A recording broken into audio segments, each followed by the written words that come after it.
जय श्री हरि। नमस्कार। जैसा कि सभी की जिज्ञासा थी और सभी चाहते थे कि ज्योतिष विश्लेषण भी इस कोरोना महामारी के मध्य में हो, लोग बाग इनके प्रति अटूट श्रद्धा रखते हैं, अटूट विश्वास रखते हैं ज्योतिष जैसे विषय पर, और जानना चाहते हैं कि इस महामारी का कब अंत होगा और कब हमारी जीवन जो पद्धति है वो सामान्य स्तर को प्राप्त करेगी। देखिए मित्रों, आपके समक्ष सबसे पहले मैं एक चीज स्पष्ट करना चाहता हूँ। ज्योतिष कभी भी किसी का रत्ती भर भी भाग्य परिवर्तन नहीं करता है।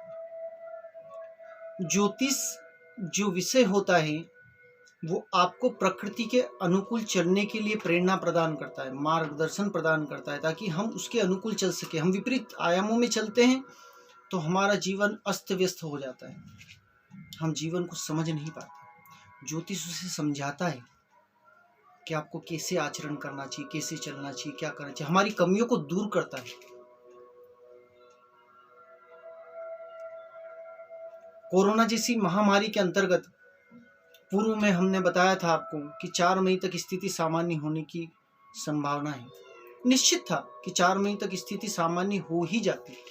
उसका प्रथम कारण ये था कि पूरे विश्व में भारत ही एकमात्र है कि जहां पर प्राकृतिक सुंदरता, प्राकृतिक वातावरण, यहाँ का जो टेम्परेचर है, यहाँ की जो ऋतुएं हैं, ये विश्व में सबसे श्रेष्ठ है, जो किसी भी महामारी के लिए सबसे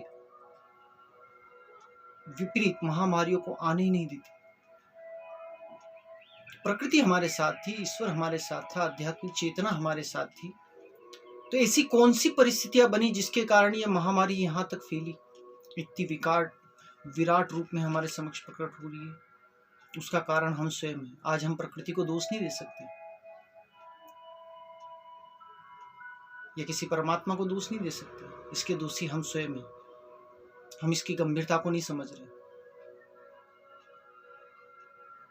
और हमारी आध्यात्मिक जो चेतना है, कई लोगों की, मैं क्षमा चाहूंगा, मैं किसी भी दोषारोपण नहीं कर रहा हूँ, लेकिन कई लोगों की आध्यात्मिक चेतना चमत्कार की अपेक्षा रख रही कि कोई परमात्मा आ जाएगा, विराट परमात्मा स्वरूप आ जाएगा, कोई चमत्कार घटित हो जाएगा।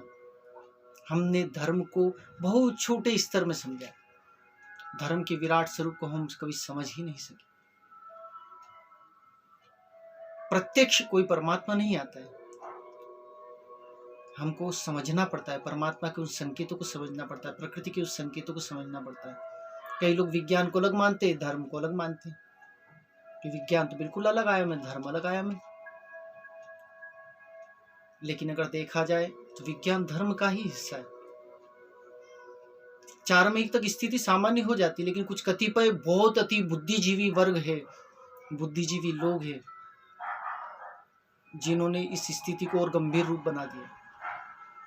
ज्योतिष ने बताया था 4 मई तक स्थिति सामान्य हो जाएगी, हो जाती, बिल्कुल हो जाती। आप चल रहे हो, आपको चलने का तरीका, चलने का तौर तरीका, स्थिति आयाम सब बता दिए थे, लेकिन हमने हमारी बुद्धि से, कई कतिपय लोगों ने अपनी बुद्धि से स्थितियों को बिगाड़ दिया। ज्योतिष स्थिति परिवर्तन नहीं करता है, लेकिन आपको मार्गदर्शन देता, आपको चलने की प्रेरणा, लेकिन आप अपने हठ धर्मिता से स्थिति को बिगाड़ जरूर सकते हो अपनी बुद्धि से, और वही हुआ कि स्थितियों को हमने विराट रूप में बिगाड़ दिया।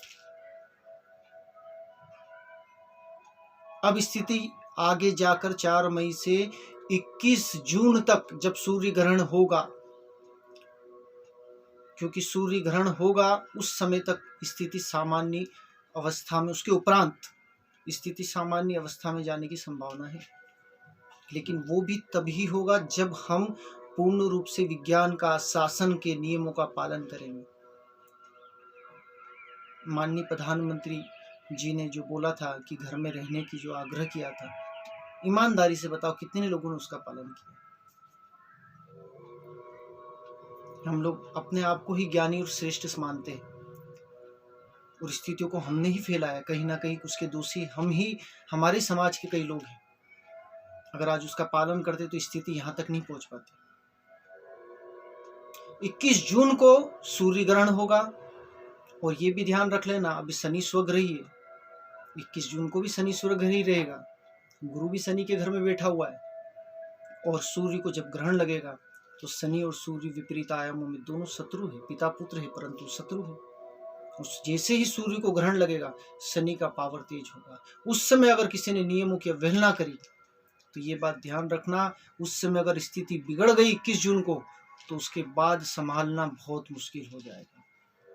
प्रयास हमको अभी से ही करना पड़ेंगे कि 21 जून की स्थिति विराट रूप में प्रकट ना हो। हमको संयम रखना पड़ेगा, हमको धैर्य रखना पड़ेगा। आज बड़ा विचित्र लगता है कि हमने धर्म को बहुत छोटे स्तर पे मापा। आज परीक्षा हो रही है तो लग रहा है कई लोग अपना धैर्य खो रहे हैं, कई लोग अपना संयम खो रहे हैं। हम बातें बड़ी बड़ी करते थे कि हम बहुत बड़े धार्मिक हैं, हम ये करते, हम लोग वो करते, पर आज संयम कहाँ गया आपका, धैर्य कहाँ गया आपका। आज नशे की ओर अग्रसर रहने वाले जितने भी लोग हैं वो तड़प रहे, बेचैन हो रहे, हताश हो रहे। उपवास करते थे, हम व्रत करते थे, भगवान की साधना करते थे, स्वाध्याय करते थे, कहाँ गया आपका संयम, आपका धैर्य। क्या हम लोग सिर्फ बड़ी बड़ी बातें ही करते रहते थे? अपने आप को श्रेष्ठ मानना सबसे बड़ी विडंबना है।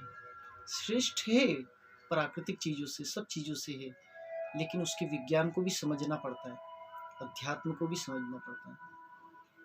तो ये बात आप मान के चले कि 21 जून तक तो कोई आसार नजर नहीं आ रहे कि स्थिति सामान्य हो, क्योंकि कुछ कतिपय बुद्धिजीवियों ने स्थितियों को काफी अव्यवस्थित रूप प्रदान कर दिया है। परंतु हम लोग आज भी अगर समझ जाए तो 21 जून के उपरांत हम स्थितियों से उभर सकते हैं। अन्यथा 21 जून तक अगर हमने जरा सी भी नियम में अनदेखी करी या जरा सी हमने लापरवाही बरती, किसी एक ने भी, बोलते ना एक मछली सारे तालाब को गंदा करती है, तो किसी एक ने भी अगर नियमों के विपरीत चले तो ये समझ लेना कि सभी के लिए वो घातक सिद्ध हो जाएगा। हमें विज्ञान को मानना पड़ेगा, हमें प्रशासनिक नियमों को अंगीकार करना पड़ेगा और दीप प्रज्वलित करें। ये मैंने प्रार्थना सभी से करी थी पूर्व में। इसका बहुत बड़ा वैज्ञानिक कारण है इस महामारी के अंतर्गत कि अगर आप प्रतिदिन सायकाल अपने घर के मुख्य द्वार पर 2 दीप जलाएं, अपने आत्मबल को मजबूत करें, धैर्य को धारण करें। कितने लोग कर रहे हैं, प्रयास करें और निश्चित रूप से हम इससे उभरेंगे।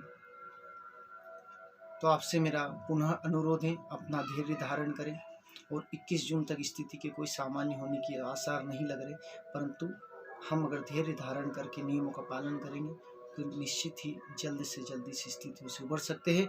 अन्यथा प्रकृति को दोष देना व्यर्थ है, परमात्मा को दोष देना व्यर्थ है, और ना ही कोई चमत्कार की उम्मीद रख लेना कि कोई परमात्मा आ जाएगा चमत्कार घटित कर देगा। हमारे पास कई लोग आते तो यही अपेक्षा रखते, पंडित जी कोई तरीका बता दो, कोई टोटका बता दो, बस ये करने को बता दो, कर्म नहीं करेंगे। बोले कहाँ पंडित जी इतना नहीं हो पाएगा हमसे, आप तो कोई टोटका बता दो, कोई अंगूठी बता दो तो फट से काम सिद्ध हो जाए। सब यही अपेक्षा रख के बैठे, अभी भी लोग बाग यही अपेक्षा रख के बैठे कि कोई तरीका टोटका हो, कोई चमत्कार घटित हो जाए। ऐसा नहीं होता। हमको महसूस करना पड़ता है परमात्मा के संकेतों को, प्रकृति के साथ सामंजस्य बिठाना पड़ता है। तो आप सभी से अनुरोध है, नियमों का पालन करें, धैर्य रखें, जितना संभव हो घर के अंदर ही रहे, तभी हम इस स्थितियों से उभर सकते हैं। जय श्री हरि, नमस्कार।